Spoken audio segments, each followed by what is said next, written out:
Before the world was formed, there existed a primordial chaos, a swirling void of elements and energies. The gods and primordial beings emerged from this chaos, each embodying different aspects of reality. Some deities sought to shape the cosmos, and their actions led to the creation of Terrell and other worlds.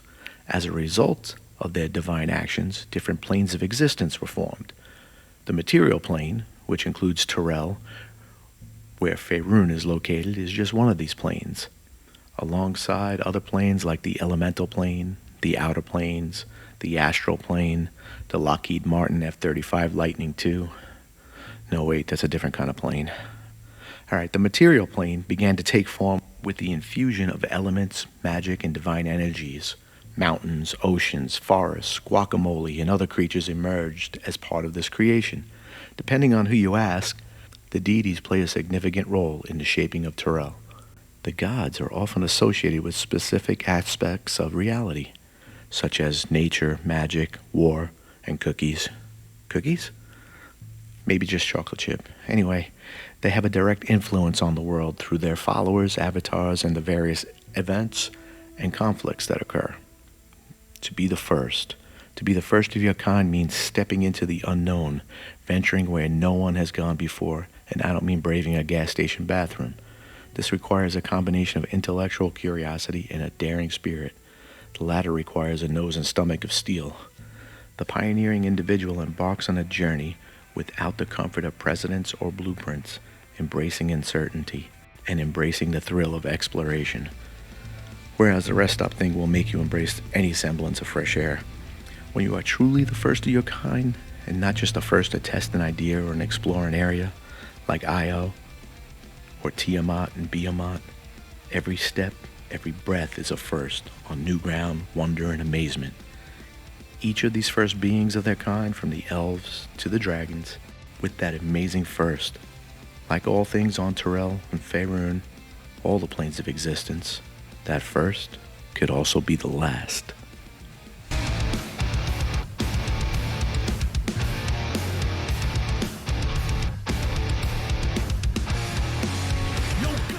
To tell the story of the Drow Dragon, we have to go back to their origin. We begin nearly 10 miles beneath the northern tip of the Rauvin Mountains. Therein lies the remnants of an ancient Drow city of Chaulssin, the remote location and little-known history of the City of Wyrmshadows. Now, the City of Wyrmshadows acquired its name in the Year of the Shambling Shadows, -221 DR, when the Shadow Dragons of Clan Jaezred conquered the Drow city of Chaulssin and enslaved the populace. In the centuries that followed, the dragons slowly eradicated the Drow population, twisting them into creatures of shadow and supplanting them with their own wyrm-spawned offspring, all the while drawing the city further and further into the plane of shadows. Now, what in tarnation is the plane of shadows, you may ask? Well, let's try to answer. The plane of shadows is a realm of twilight, dim light, and perpetual gloom. No, not a teenager's lair. It is a distorted and darker reflection of the material plane, where everything takes on a shadowy, muted quality. Objects and creatures in the plane of shadow appear as dark silhouettes against a backdrop of dim light. The plane of shadow is often described as being coterminous with the material plane. Now, full disclosure, I had to look that up. In Webster's, take that for what it is, coterminous means having the same or coincident boundaries. For us, it means that the boundaries between the two planes are thinner in certain areas. Traveling between the material plane and the plane of shadows can be facilitated by magic, such as spells like Shadow Walk, or rifts that naturally occur in areas of darkness. The plane of shadow is composed of a substance known as shadow stuff. I know, sounds really scientific and complicated. This substance, this shadow stuff, really? Okay, fine, that's the name we're going with. I gotta let this go. Shadow stuff is highly malleable and can be shaped by the thoughts and emotions of its inhabitants. The morphic nature of the plane of shadows means that it can be influenced and shaped by the beliefs and desires of those who dwell within it. The plane of shadows is home to a variety of creatures adapted to its dark and mysterious nature. Shadows, shades, and other shadow-related entities are common inhabitants. Additionally, creatures native to the material plane might have counterparts in the plane of shadows that possess slightly altered characteristics. The plane of shadow is a source of shadow magic, a type of magic that manipulates darkness and shadows to achieve various effects. Spells like shadow conjuration and shadow evocation replicate the effects of other spells, creating illusory or partial real versions of them. The plane of shadow's connection to darkness and illusions makes it a place where illusions and shadow-based magic are particularly potent. Spells that create illusions or manipulate light are often enhanced when cast there. The plane of shadows is connected to other planes in the cosmology, such as the ethereal plane and the material plane. Additionally, it's often linked to the negative energy plane due to its association with darkness, death, and just plain old negative energy. Now, a shadow dragon is, by the monster manual's own words, a true dragon that were either born in the Shadowfell or transformed by years spent within its dismal confines. Some shadow dragons embrace the Shadowfell for its bleak landscape and desolation. Others seek to return to the material plane, hungry to spread the darkness and evil of the plane of shadow. Dark portals to the Shadowfell, manifest in forlorn places in the deep gloom of subterranean caverns. The dragons that lair in such places often discover these portals and find themselves transported to a new realm. Ancient dragons that sleep in their lairs for months or years at a time might find themselves spirited away, never knowing that a portal was formed without their knowledge as they dreamt. Recast in shadow, the transformation to a shadow dragon happens over a period of years, during which time a dragon's scales lose their luster and fade to a charcoal hue. Its leathery wings become translucent, its eyes paling to pools of pallescent gray. Shadow dragons find sunlight abhorrent, and they are weaker in bright light than they are in darkness. Darkness makes the dragon fade to a spectral shadow of its former self. The magical nature of dragons holds an attraction for the Shadowfell, which seems somehow to crave the might and majesty of these great reptiles. The Shadowfell also has a dispiriting effect on its denizens, such that the longer a creature remains on the plane, the more it accepts the plane's malaise. As for months and years pass for a dragon on the Shadowfell, it becomes aware of the transformation being wrought upon it, and yet can do nothing to prevent it. Back in the world, a shadow dragon is so suffused with the power of the Shadowfell that even a return to the material plane can't undo its transformation. Some shadow dragons attempt to lure other creatures from the mortal realm back to the Shadowfell to keep them company, at least until they tire of their guests and devour them. Nice. What a host. Others are happy to leave the Shadowfell behind forever, understanding that treasure and power are easier to come by in the material plane. Now the Drow themselves, well, here's what the module Menzoberranzan, City of Intrigue, says about them. Many horrible monsters lurk in the darkened depths of the Underdark, but few are as reviled and feared as the obsidian-skinned marauders known as Drow. Physically, Drow resemble surface elves with wiry builds and pleasing features, but their midnight black skin sets them apart. Their heat-sensitive eyes are fiery red, and both genders wear their snow-white hair long like 80s rock stars. In general, the Drow enjoy lifespans stretching well over 200 years, and exceptional members of the race measure their years by centuries. Drow are born into darkness. From infancy, a Drow child must be cunning. Children can expect no kindness, warmth, or compassion, just like Hollywood. Such expressions engender fatal weakness. Drow are cold parents, instilling self-reliance and independence in their offspring to make them strong enough to survive a bloody adolescence. Ill treatment reinforces the race's natural inclination towards evil. From birth, Drow are taught that they are superior to all other races.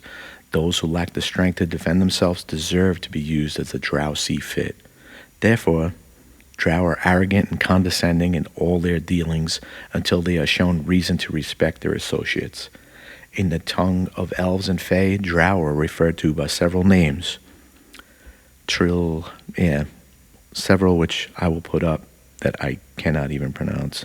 Deuce, Azabar, Draharau, douchebags. It is believed that this last ancient evil moniker, that would be the Duero, which roughly translates to traitor, is the source of the term drow. Of course, the drow dispute this claim, saying the ancestral name of their kind is Dural, or hunters of the crescent, bestowed upon them by Lolth directly. Most drow are singularly wicked. They are cruel in their interactions with others and treacherous among themselves. In the pursuit of strength, status, and Lolth's favor, drow houses compete with each other to amass wealth and enslave weaker races. The fickle whims of Lolth's priestesses demands absolute obedience, driving the race to further evil. Drow understand the value of alliances and enjoy congenial companionships, but they regard any such arrangements as temporary. They learn at an early age to distrust love and camaraderie because such relationships almost always precede betrayal. Therefore, drow always watch for treachery, expecting the worst in those they meet. Talk about manifesting. Anyway, drow are never surprised when the knife appears and make every effort to be the first to draw steel. They consequently rarely form lasting relationships. No shit.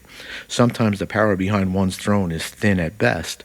Chaos is a predominant trait for the drow, a fault that has cost them potential conquest time and time again throughout history. Infighting, backstabbing, and treachery are accepted facts of life in drow society. Yet there is a framework of order underlying the chaos. Otherwise, a drow would have been reduced to extinction long time ago.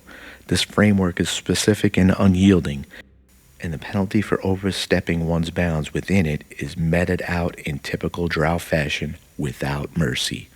Within Menzoberranzan, every person has a specific place in the social order. Matrons of the ruling council govern the city, supported by noble houses of lesser rank. Females in drow society enjoy the greatest favor and typically trained to be priestesses. Drow males, regardless of station, typically warrant little more respect than slaves do. The most promising males commonly train as wizards or warriors, while those who display talent for neither are apprenticed to a merchant, clan, or a master tradesman. Non-drow in Menzoberranzan are almost universally enslaved, ultimately giving their lives in forced labor, gladiatorial spectacles, or outright sacrifice.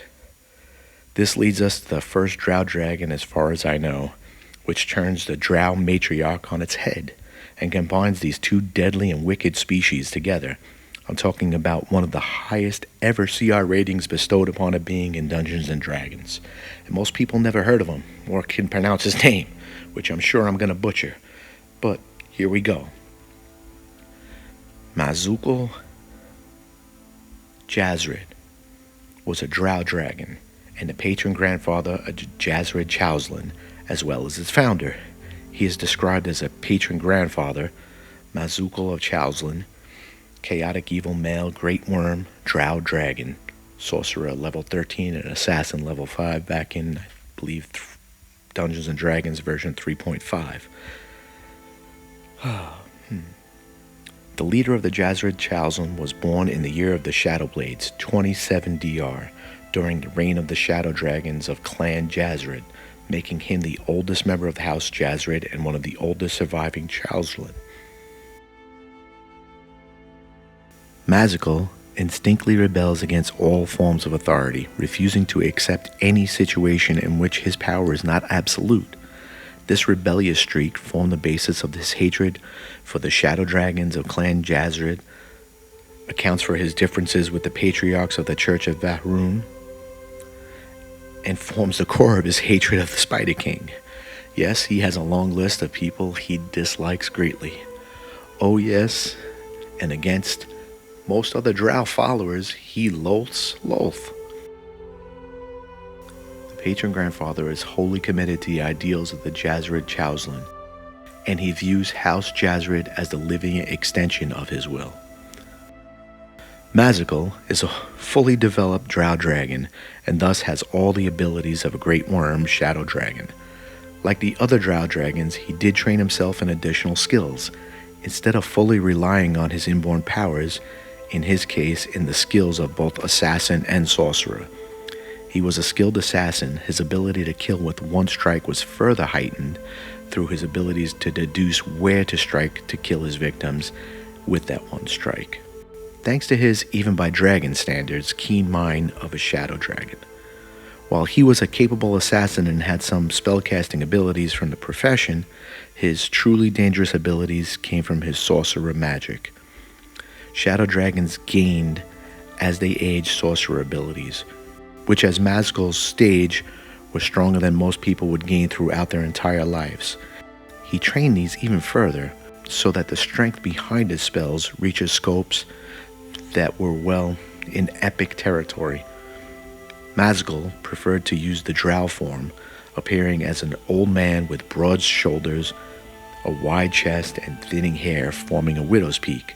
His daughter, Narine, was explicitly described as a black dragon with ties to the Shadowfell, making her father Mazgul's dragon form also that of a black dragon.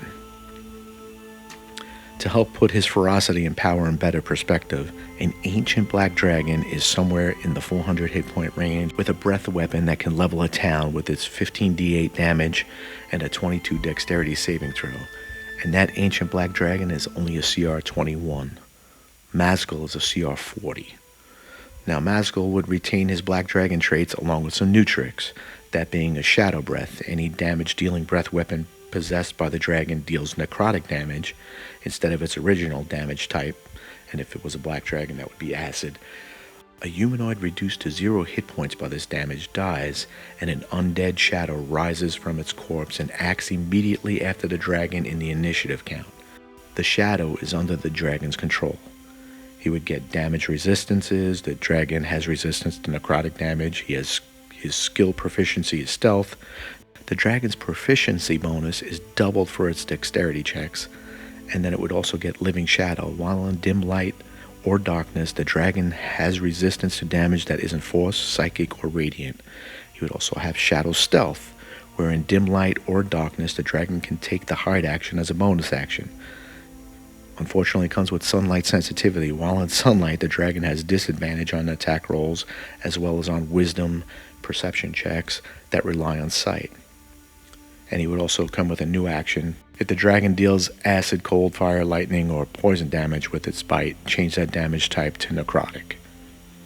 Now, as a member and actual leader of the Jazred Chaulssin, he gave reverence to Vhaeraun.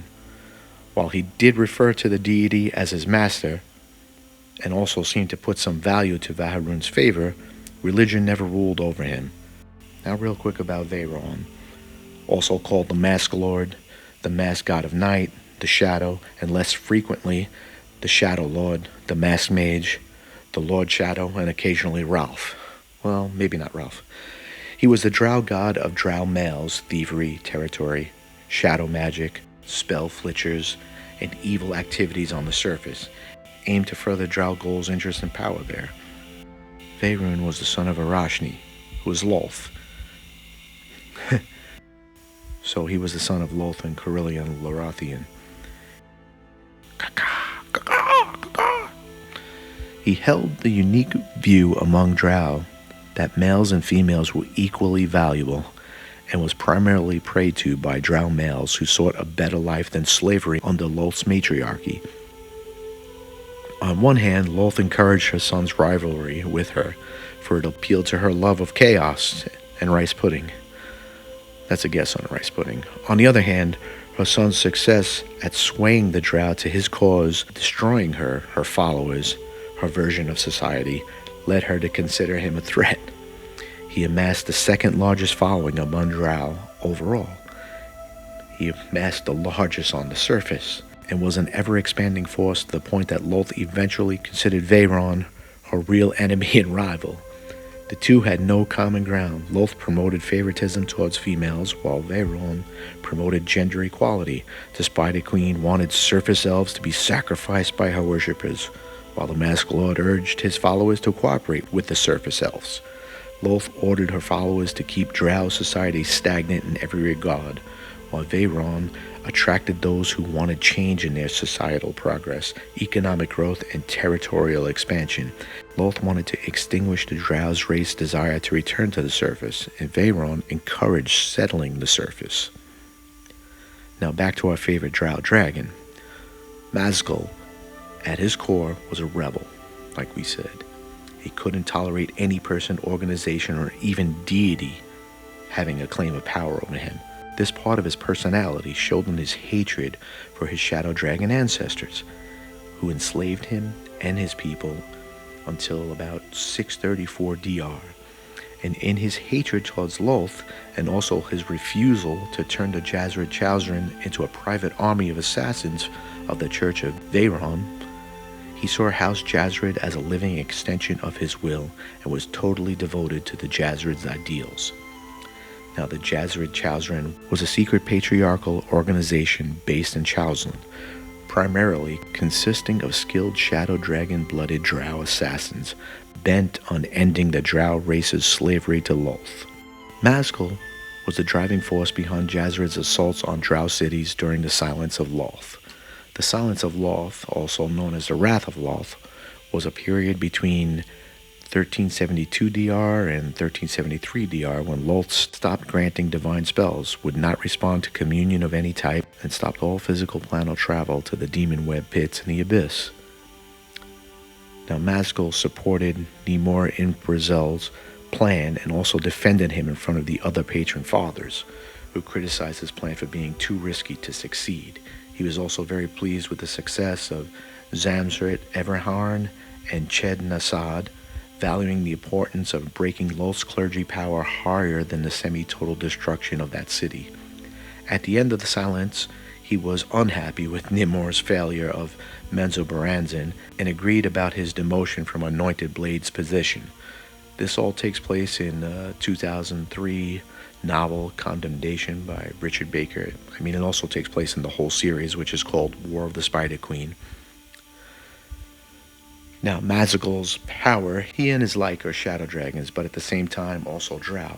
They have the same abilities as the Shadow Dragon, which they develop further as they age, but added to this ability to change into an individual Drow form and back to a dragon form, they could stay in either form for an indefinite amount of time, which assisted greatly in them infiltrating Drow houses and furthering their mission. They have a predisposition for sorcery, the reproduction of Drow Dragons, not the act, but the result was a mystery. On one hand, the child of a Drow Dragon and a Drow was stated to be a Zekly. A what? They had a tendency to produce more male half-dragons than female ones, but those were still half-dragons. Narine, Mazgul's daughter, was kidnapped in 1241 DR while still in the womb of her mother, and only found in 1358 DR. She was already a Drow Dragon despite not having undergone any rituals to turn her into one. Narine, the Dark Lady, has a dozen lairs in the Dezerin River Valley, but is most commonly encountered dallying with Paramirs in Rundrith Manor, overlooking the long road of Amphale.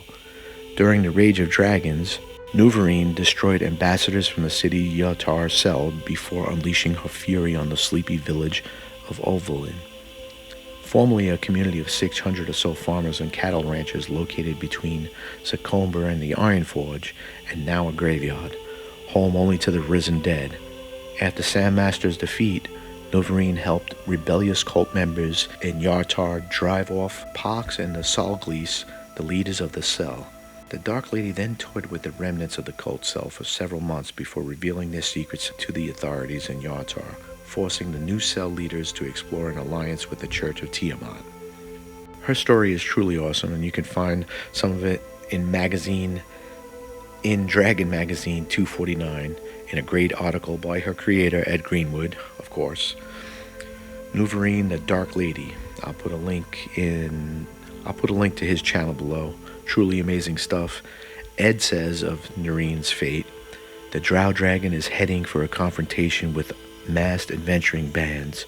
Whether she knows it or not, several adventurers who escaped her clutches at Rundrith Manor have continued to work for Narine, but have told adventuring companies about her.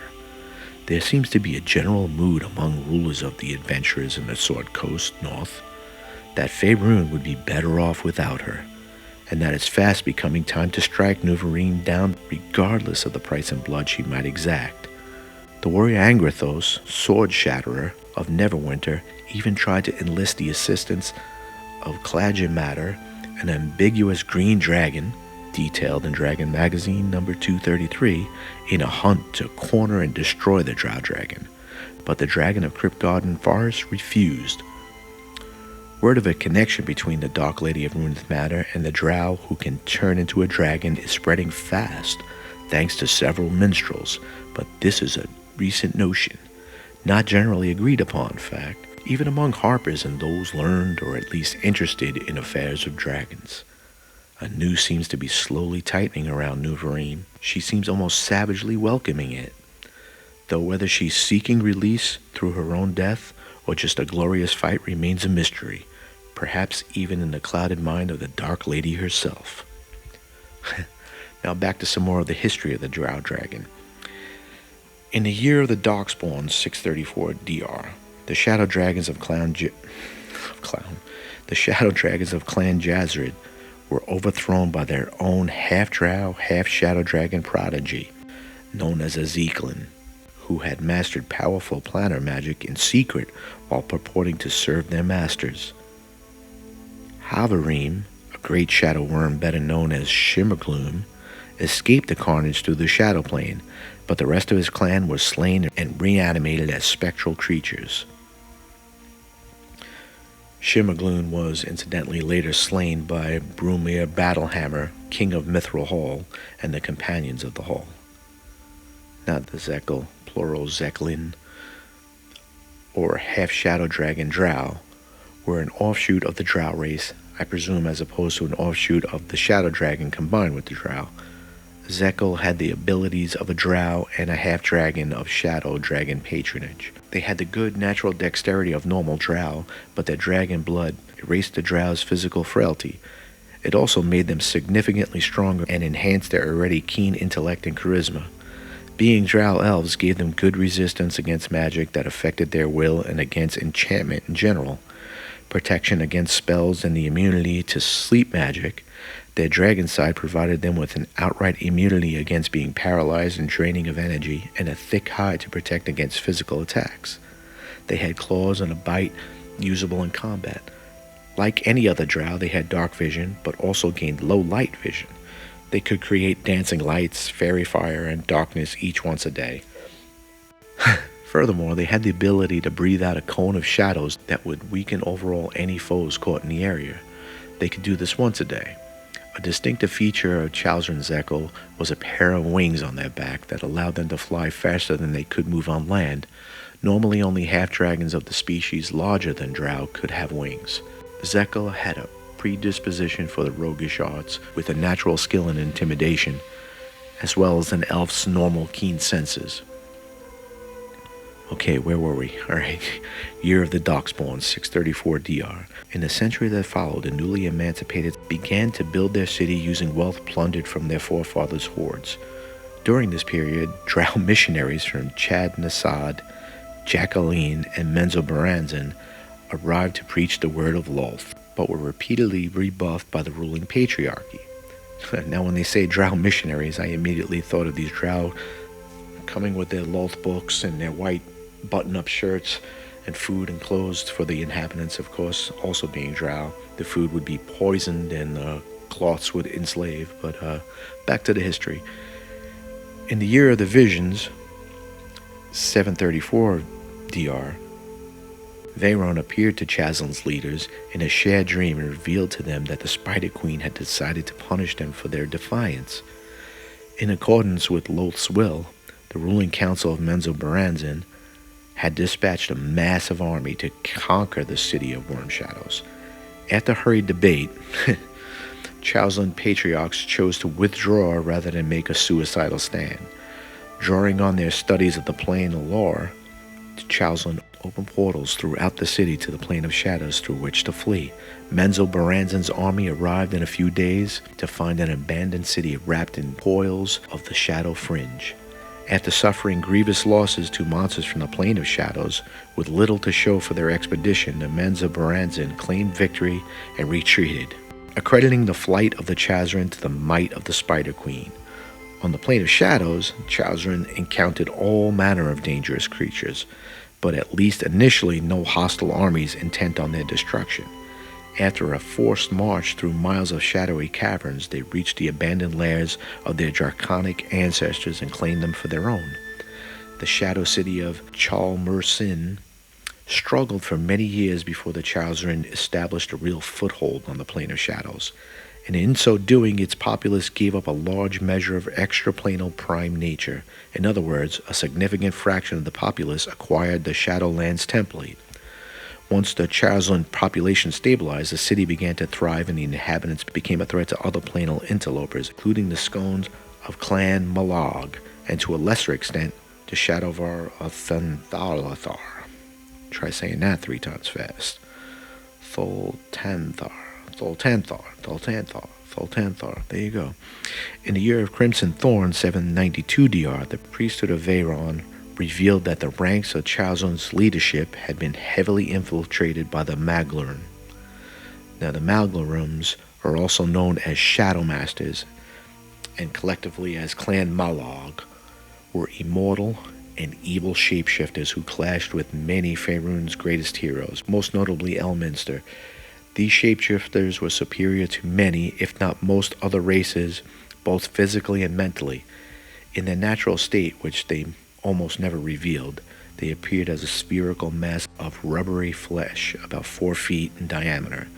This form had 3 yellow eyes, a beak mouth, and 3 tentacles, each tipped with a hooked claw. Delightful. They hovered in midair with their tentacles constantly writhing.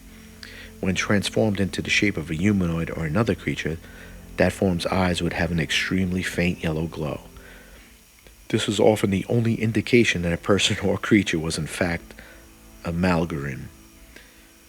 With concentration, a Malaughrym could suppress this glow, becoming completely undetectable without the aid of magic. Malaugryms were said to be perfect shapeshifters, able to freely adopt the forms of any creature, object, or person they wanted, as well as to transform into individual pieces or parts of their bodies at will into whatever they wished. The only known limit to their ability was that they could not assume the forms of deities. Most Malaugryms had 2 favorite forms: a normal seeming human form in which they could freely travel among the peoples of the material plane, and a more monstrous form which they reserved for combat. Put on your wall face! At least some of their shape-shifting ability was illusory, as the Malaugrim's form never inhibited its abilities. Malaugryms retained their ability to fly even while transformed into flightless creatures.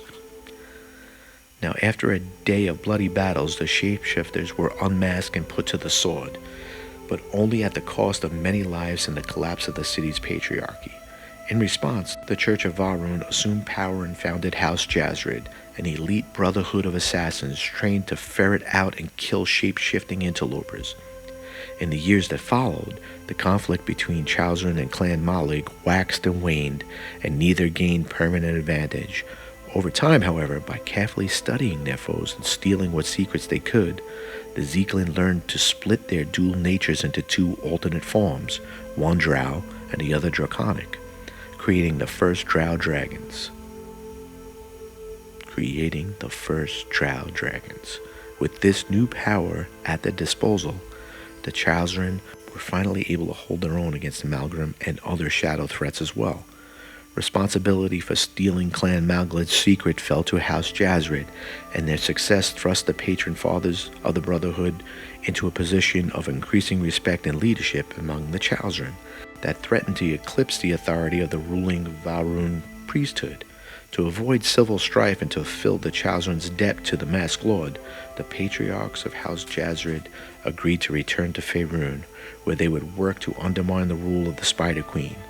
In doing so, They reduced the chance of fractical warfare with the Church of Vhaeraun and gave hope to the long-nurtured dream of their children of returning to the material plane. However, they also began to distance themselves from the Masked Lord and his followers. In the year of the Shadowkin return, 1136, House Jaezred returned to the City of Wyrmshadows and established the House of Hidden Masters in the heart of the ruined Chaulssin. We are back, baby. We're back, baby. Enmeshed in the Shadow Fringe, the abandoned city was a perfect base for the leadership of the Jazred Chaulssin, as they took to calling themselves, but it was too dangerous a locale to which raise the next generation of assassins. The patron fathers of Jazred Chaulssin agreed to establish fosterages in the guise of minor noble houses in 7 drow cities ruled by the Spider King's followers: Chad Nasad, Erndine, Casa something or other, Jakrin, Mahamadrid, Menzoberranzan, and Shindrin. Of the 7, only Menzoberranzan proved resistant to infiltration, so the more distant city of Duskin was chosen instead as a site of the 7th fosterage. In addition, a half-dozen or so additional smaller fosterages were established in Underdark settlements in which Lolth's followers were a minor power, but Drow could walk openly, such as Skullport and Samath. Word of House Jaezred's return to the material plane reached Clan Malaug during the Harpster Wars 1182 to 1222 DR. Thanks to a chance capture of a Harper spy who had previously explored the City of Wyrmshadows, but the losses of the Malaugryms during the conflict prevented them from attacking their long-standing foes while the Chaulssin were divided. By the year of the Lost Lady, 1241, Clan Malaug had regrouped enough to mount a daring raid on their harem, and managed to kidnap a pregnant Zarathan of the patron grandfather's Ilk headquarters for further study. The Jazred Chaulssin managed to track down and kill the interlopers before they returned to Castle Malaug, but the Zarathan vanished in the fighting. Patron fathers only discovered the fate of Maskel's missing offspring in the Year of Shadows, 1358 DR, when word reached their ears of a female Drow Dragon named Narine luring male adventurers to the ruins of Rundith Manor north of Amfell. For now, the Jazred Chaulssin are content to observe the errant Drow Dragon, the only one of her gender not slain at birth, watching to see if she becomes a threat and waiting to see who else might be interested in her origins. In the Year of Wild Magic 1372, Lolth's silence undermined the rule of her priesthood in cities throughout the Underdark. After years of plotting, the Jazred Chaulssin saw their opportunity and struck several Lolth-ruled cities at once. Stonefire bombs burned and calcified webs of Chad Nasad, destroying the city and leaving the ruins to the rule of the Jazred Chaulssin. In Erndine, Jazred Chaulssin provocateurs incited the followers of Gandahar and Vhaeraun to work in concert against the Church of Lolth, quickly decimating the ranks of the Spider Queen's followers. Smaller strikes in Dusklin, Jacqueline, and Kursalin weakened the hold of the ruling matron mothers, allowing male-dominated merchant houses to gain influence. The plots of the Jazlin backfired, however, in Merimdra, as Karansali's followers claimed the city for their own, and it failed miserably in Menzoberranzan when an invasion by the Duergar armies of Gracklestug and the Tanaruk hordes of Kanyar-Vark's sceptered legion faltered upon the Spider Queen's return. Since the end of Lolth's silence, the Patron Fathers have moved to cement their control of the ruins of Chad Nasad and their position of influence amongst the factions of Eldrin. Coins have streamed into their coffers of the Jazred Chaulssin from merchant houses under the control in Duskyd, Chaulssin, and Jack Chalklin, and the Patron Fathers have begun to plot the next step in their efforts to free the Drow race from Lolth's all-encompassing web.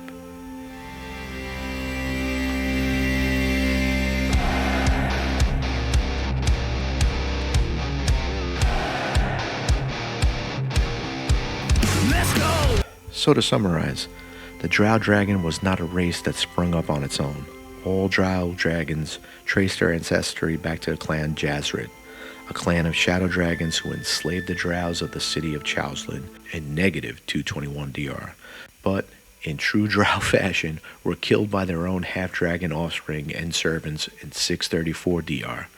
The population of Chaulssin then traveled to the Plane of Shadows to evade the armies of Menzoberranzan, bent on killing them for being heretics in 734 DR.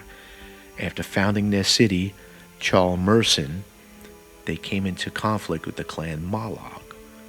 During this conflict, House Jazid, at that time fulfilling the duties of a secret police force dedicated to finding and killing shape-shifting infiltrators, stole from the Malaugryms the necessary magic to divide the dragon and drow parts, and the race of Drow Dragon was born.